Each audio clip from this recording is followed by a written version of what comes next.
लहणे दी फेराई है नानका दोही खटिए, जोत उहाँ जुगत साए सहकाया फेर पलटिए। प्रकृति कदे कदे बड़े अलौकिक चमत्कार करती है, जिवें रेगिस्तान विच चंदन पैदा कर देंदी है, पत्थरां विच रतन पैदा कर देंदी है। सधारण व्यक्तियां नूं संत, ब्रह्मगियानी अते अवतारी गुणां नाल विभूषित कर देंदी है। संसारी रौले तो पासे अज्ञात स्थान ते परम पुरुष दी काढ़त कर देंदी है। पूरन पुरख प्रगट करके कुल, माता पिता अते धरती नूं पूजन योग कर देंदी है। अजिहा ही एक चमत्कार 31 मार्च 1504 ईस्वी नूं पिंड मते की सरां जिला फिरोजपुर विच वापरिया, जदों इस पिंड दे एक सधारण दुकानदार फेरू मल जी अते उन्हां दी धर्म पत्नी दया कौर जी दे गृह विखे एक अगम्मी जोत दा प्रकाश होया। माता पिता ने उन्हां दा नां लहणा रखिया। भाई लहणा जी बचपन तो ही धार्मिक विचारां दे धारनी, सरबत नाल सहानुभूति करन वाले ते परोपकारी मनुख सन। आप जी हर साल वैष्णो देवी दे दर्शनां नूं जाया करदे सन, पर देवी दे दर्शनां, महापुरुषां दे वख्यानां अते संग नाल भी भाई लहणा जी नूं आत्मक शांति दी प्राप्ति ना होई। भाई लहणा जी दा मन हर वेले आत्मक खालीपन दे झोरे विच रहिंदा। आखिर एक दिन जदों आप जी ने खडूर साहिब विखे भाई जोत जी दे मुखों गुरु नानक पातशाह जी दे इलाही बचन सुने तां आप दे भटकदे मन नूं तरवास मिली। भाई लहणा जी दे मन विच नानक नूर दे दर्शनां दी सिक पैदा हुई ते आउंदे साल ही देवी दे दर्शनां ते जाण समय आप जी ने गुरु नानक साहिब जी दे दीदार करन दा मन बनाया। अखीर वो समा आया जदों भाई लहणा जी करतारपुर साहिब पुज गए। राह विच जांदे एक बुजुर्ग व्यक्ति तो भाई लहणा जी ने गुरु नानक पातशाह जी दे घर दा राह पुछया तां बुजुर्ग कहन लगे, मेरे पिछे आ जाओ, मैं उधर ही जाना है। ते टिकाणे ते पुज के बुजुर्ग व्यक्ति ने भाई लहणा जी दे घोड़े दी वाग फड़ लई ते एक किले नाल बन दित्ती। भाई लहणा जी ने जदों उन्हां ही बुजुर्ग नूं गुरु दरबार विच आसन ते बैठे वेख्या ते हक्के बक्के रह गए कि गुरु नानक पातशाह जी आप उन्हां नूं इत्थे लैके आए हन। ਉਹ गुरु जी दे चरनां विच टह पए अते खिमा जाचना करदे होए कहन लगे, सच्चे पातशाह जीओ, मैथों बहुत वड्डी अवग्या हो गई है। मैं घोड़े ते सवार होके आया हाँ अते तुसी पैदल आए हो। इस गल ते गुरु नानक साहब जी ने मुस्कुराउंदे होए कहा कि लैण वाले सदा घोड़ियां ते ही हुंदे हन अते देणदार पैदल ही तुरदे हन। तुसी लैणा है ते असी देना है। श्री गुरु नानक पातशाह जी नाल इस पहली मुलाकात विच ही भाई लहणा जी दे सारे परम भुलेखे दूर हो गए ते 1532 ईस्वी तो 1539 ईस्वी तक तकरीबन 7-8 साल आप निरंतर गुरु जी की सेवा विच ही रहे ते अकह कालना काली। भाई लहणा जी हर तरह की हत्थी सेवा के नाल नाल नाम सिमरन का भी अभ्यास करया करदे।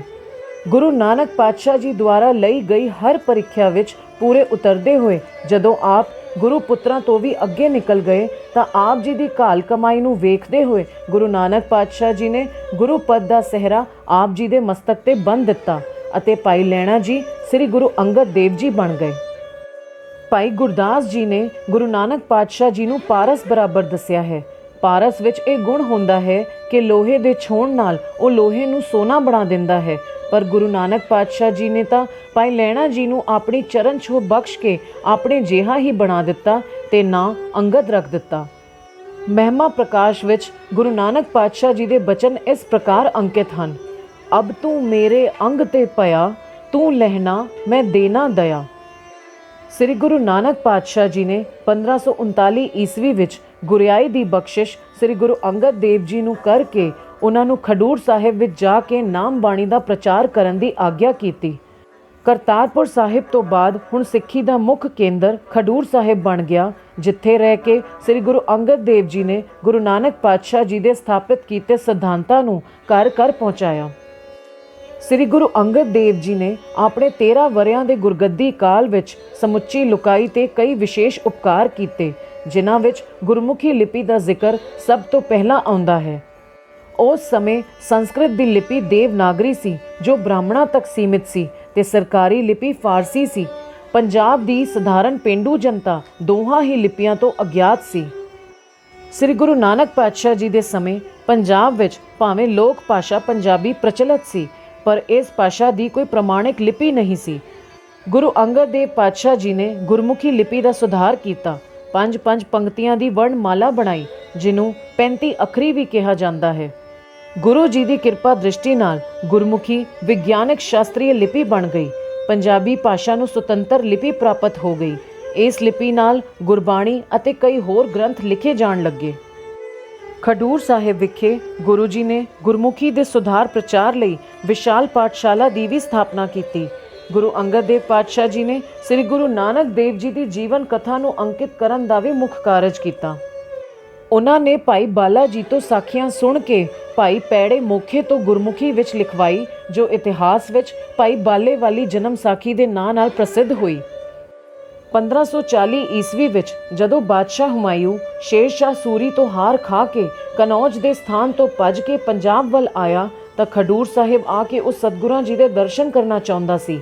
ਪਰ ਉਸ ਸਮੇਂ ਗੁਰੂ ਅੰਗਦ ਦੇਵ ਪਾਤਸ਼ਾਹ ਜੀ ਆਪਣੇ ਮੱਲ ਅਖਾੜੇ ਵਿੱਚ ਬਾਲਕਾਂ ਦੀਆਂ ਖੇਡਾਂ ਤੇ ਜਵਾਨਾਂ ਦੀਆਂ ਕੁਸ਼ਤੀਆਂ ਵੇਖ ਰਹੇ ਸਨ। ਗੁਰੂ ਜੀ ਨੇ ਸਿੱਖਾਂ ਨੂੰ ਸਰੀਰਕ ਸਿੱਖਿਆ ਦੀ ਪ੍ਰੇਰਣਾ ਦੇਣ ਲਈ ਅਤੇ ਸਰੀਰ ਨੂੰ ਨਿਰੋਗ ਰੱਖਣ ਲਈ ਤੇ ਕਸਰਤ ਕਰਨ ਲਈ ਖਡੂਰ ਸਾਹਿਬ ਵਿੱਚ ਮੱਲ ਅਖਾੜਾ ਕਾਇਮ ਕੀਤਾ ਹੋਇਆ ਸੀ। ਕੁਸ਼ਤੀਆਂ ਤੇ ਕਸਰਤਾਂ ਵੱਲ ਧਿਆਨ ਹੋਣ ਕਰਕੇ ਗੁਰੂ ਜੀ ਨੇ ਬਾਦਸ਼ਾਹ ਵੱਲ ਧਿਆਨ ਨਾ ਕੀਤਾ ਤਾਂ ਬੇਸਬਰੇ ਬਾਦਸ਼ਾਹ ਹੁਮਾਯੂੰ ਨੇ ਤਲਵਾਰ ਮਿਆਨ ਵਿੱਚੋਂ ਕੱਢ ਲਈ। ਇਸ ਤੇ ਗੁਰੂ ਸਾਹਿਬ ਜੀ ਨੇ ਮੁਸਕਰਾ ਕੇ ਕਿਹਾ ਕਿ ਜਿੱਥੇ ਤਲਵਾਰ ਚਲਾਉਣ ਦੀ ਲੋੜ ਸੀ ਉੱਥੋਂ ਤਾਂ ਤੂੰ ਭੱਜ ਆਇਆ ਹੈ, ਹੁਣ ਫਕੀਰਾ ਤੇ ਤੂੰ ਤਲਵਾਰ ਉਠਾ ਰਿਹਾ ਹੈ। ਸਤਿਗੁਰਾਂ ਜੀ ਦੇ ਨਿਡਰਤਾ ਭਰਪੂਰ ਇਹ ਬਚਨ ਸੁਣ ਕੇ ਬਾਦਸ਼ਾਹ ਸ਼ਰਮਸਾਰ ਹੋਇਆ ਤੇ ਆਪਣੀ ਭੁੱਲ ਦੀ ਖਿਮਾ ਮੰਗੀ ਤੇ ਸਤਕਾਰ ਸਹਿਤ ਗੁਰੂ ਜੀ ਨੂੰ ਨਮਸਕਾਰ ਕੀਤੀ। ਗੁਰੂ ਜੀ ਨੇ ਉਸ ਨੂੰ ਸੱਚ, ਧਰਮ ਤੇ ਨਿਆਂ ਉੱਤੇ ਚੱਲਣ ਦਾ ਉਪਦੇਸ਼ ਦਿੱਤਾ। ਸ੍ਰੀ ਗੁਰੂ ਨਾਨਕ ਪਾਤਸ਼ਾਹ ਜੀ ਵੱਲੋਂ ਸ਼ੁਰੂ ਕੀਤੀ ਲੰਗਰ ਦੀ ਪ੍ਰਥਾ ਨੂੰ ਵੀ ਸ੍ਰੀ ਗੁਰੂ ਅੰਗਦ ਦੇਵ ਜੀ ਨੇ ਖਡੂਰ ਸਾਹਿਬ ਵਿਖੇ ਵਿਆਪਕ ਪੱਧਰ ਤੇ ਜਾਰੀ ਕੀਤਾ ਅਤੇ ਲੰਗਰ ਦੀ ਸੇਵਾ ਆਪਣੇ ਮਹਿਲ ਮਾਤਾ ਖੀਵੀ ਜੀ ਨੂੰ ਸੌਂਪੀ। ਗੁਰੂ ਅੰਗਦ ਦੇਵ ਪਾਤਸ਼ਾਹ ਜੀ ਨੇ ਸਿੱਖ ਧਰਮ ਦੀ ਬਹੁਤ ਸੇਵਾ ਕੀਤੀ। ਉਸ ਵੇਲੇ ਸਿੱਖੀ ਦੇ ਨਵ ਜੰਮੇ ਬੂਟੇ ਨੂੰ ਅਨੇਕਾਂ ਪਾਸਿਓਂ ਖਤਰਾ ਸੀ। ਇਸ ਚੁਣੌਤੀ ਭਰੇ ਸਮੇਂ ਵਿੱਚ ਗੁਰੂ ਅੰਗਦ ਦੇਵ ਪਾਤਸ਼ਾਹ ਜੀ ਨੇ ਸਿੱਖ ਧਰਮ ਦੀ ਨੀਂਹ ਪੱਕੀ ਕੀਤੀ। ਜਾਤ-ਪਾਤ, ਛੂਤ-ਛਾਤ, ਕਰਮ-ਕਾਂਡ, ਭਰਮ ਭੁਲੇਖਿਆਂ ਦੇ ਜਾਲ ਦੇ ਜਕੜੇਵੇ ਤੋਂ ਸਮਾਜ ਨੂੰ ਮੁਕਤ ਕਰਾਉਣਾ ਸੀ। ਪੰਜਾਬੀ ਭਾਸ਼ਾ ਦੀ ਇੱਕ ਵੱਖਰੀ ਹੋਂਦ ਕਾਇਮ ਕਰਨੀ ਸੀ, ਕਿਉਂਕਿ ਆਪਣੀ ਬੋਲੀ, ਬਾਣੀ ਤੇ ਲਿਪੀ ਸਿੱਖੀ ਦੀ ਰਾਖੀ ਲਈ ਬਹੁਤ ਜ਼ਰੂਰੀ ਸਨ। ਗੁਰੂ ਪਾਤਸ਼ਾਹ ਜੀ ਨੇ ਇਹ ਸਾਰੇ ਕਾਰਜ ਭਲੀ ਭਾਂਤੀ ਸਿਰੇ ਚਾੜੇ। ਉਹ ਸਭ ਕੁਝ ਜੋ ਸ੍ਰੀ ਗੁਰੂ ਨਾਨਕ ਪਾਤਸ਼ਾਹ ਜੀ ਨੇ ਸਿੰਚਿਆ ਖਿੰਡ ਪੁੰਡ ਜਾਂਦਾ ਜੇ ਦੂਜੇ ਪਾਤਸ਼ਾਹ ਜੀ ਦੀ ਦ੍ਰਿੜ ਚਿਤ ਆਤਮਾ ਉਸ ਨਵੇਂ ਸਾਜੇ ਪੰਥ ਦੀ ਰਾਖੀ ਸਖਤੀ ਨਾਲ ਨਾ ਕਰਦੀ ਤੇ। ਸ੍ਰੀ ਗੁਰੂ ਅੰਗਦ ਦੇਵ ਪਾਤਸ਼ਾਹ ਜੀ ਸੇਵਾ, ਸਿਮਰਨ, ਨਿਡਰਤਾ, ਨਿਰਵੈਰਤਾ, ਸਿਦਕ ਅਤੇ ਦ੍ਰਿੜਤਾ ਦਾ ਮੁਜੱਸਮਾ ਸਨ, ਜਿਨ੍ਹਾਂ ਨੇ ਗੁਰੂ ਨਾਨਕ ਪਾਤਸ਼ਾਹ ਜੀ ਦੇ ਸਿਰਜੇ ਨਵੇਂ ਪੰਥ ਨੂੰ ਸੰਭਾਲਿਆ ਅਤੇ ਦ੍ਰਿੜਤਾ ਨਾਲ ਅੱਗੇ ਵਧਾਇਆ।